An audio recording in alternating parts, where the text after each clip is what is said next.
नमस्कार प्यारे बच्चों, कैसे हैं आप? आशा करती हूँ अच्छे होंगे। तो आज हम करेंगे आपकी अभ्यास पुस्तिका का अध्याय 11 चेतक की वीरता। शुरू करने से पहले आपसे गुजारिश है कि ई अध्यापक को प्लीज़ सब्सक्राइब करें, अपने दोस्तों के साथ शेयर करें, लास्ट में एक कमेंट लिखना ना भूलें।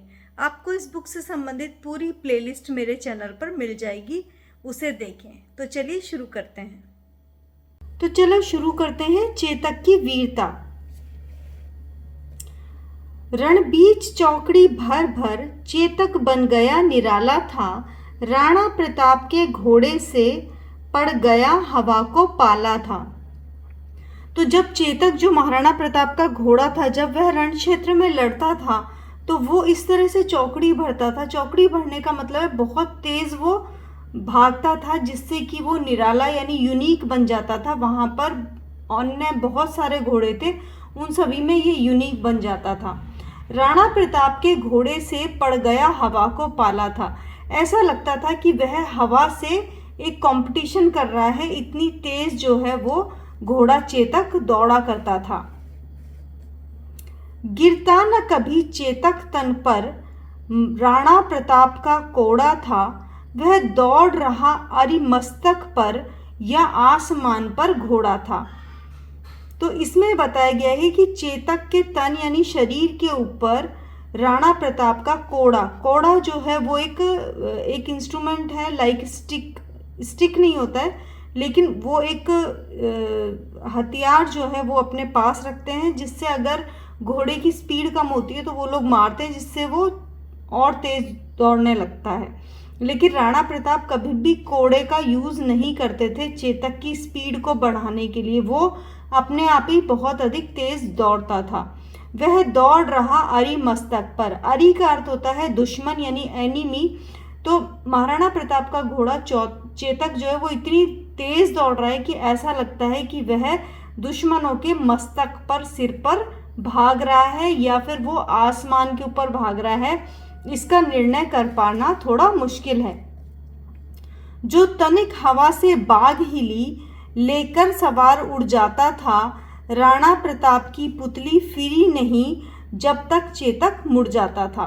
तो इसके अंदर बाघ का अर्थ क्या होता है कि ये जो घोड़ा है, इसको डायरेक्शन देने के लिए एक लगाम जिसको बोलते हैं ये यूज की जाती है, थ्रेड जिसको उससे बांधा जाता है, तो इसे बाघ कहा जाता है। तो थोड़ी सी भी हवा चलने से भी अगर वो बाघ हिल जाती थी तो ये चेतक जो घोड़ा है वो अपने सवार यानी राणा प्रताप को लेकर हवा में उड़ने के तरह बहुत तेज चलने लगता था। राणा प्रताप की पुतली फिरी नहीं। राणा प्रताप को अगर अपना डायरेक्शन चेंज करना होता था तो वो जैसे अपनी आंखें जो हैं वो फिराते थे, उससे भी पहले चेतक उस ओर मुड़ जाता था जिस ओर वो उसे मोड़ना चाहते हैं। कौशल दिखलाया चालों में, उड़ गया भयानक भालों में, निर्भीक गया वह ढालों में, सरपट दौड़ा करवालों में।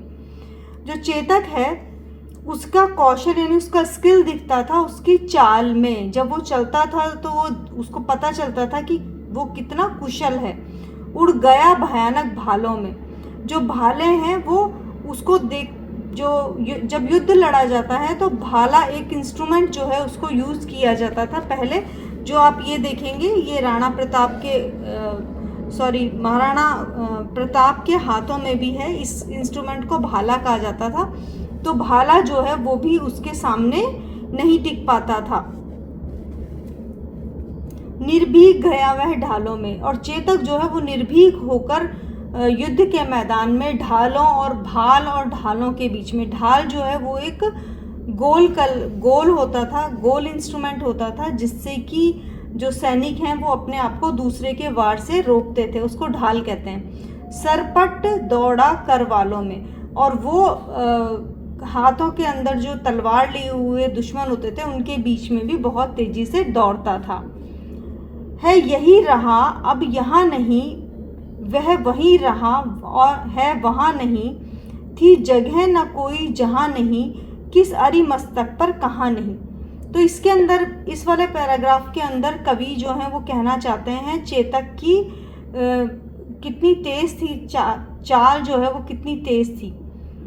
है यही रहा अब यहाँ नहीं, कि चेतक जो है वो हम देखेंगे कि अभी यहीं था, अब वो यहाँ पे नहीं है, वह वहीं रहा, अब वो वहाँ पे है, अब वो वहाँ पे नहीं है। थी जगह ना कोई जहानी, चेतक जो है वो इतनी तेजी से घूम रहा है कि आप जिधर भी निगाह दौड़ाएंगे रण क्षेत्र में या युद्ध के क्षेत्र में, चारों तरफ आपको चेतक ही दिखाई देगा। कहीं अरि मस्तक पर कहानी, और किस दुश्मन के मस्तक पर कहाँ पर चेतक नहीं है, इसका अनुमान लगा पाना मुश्किल है।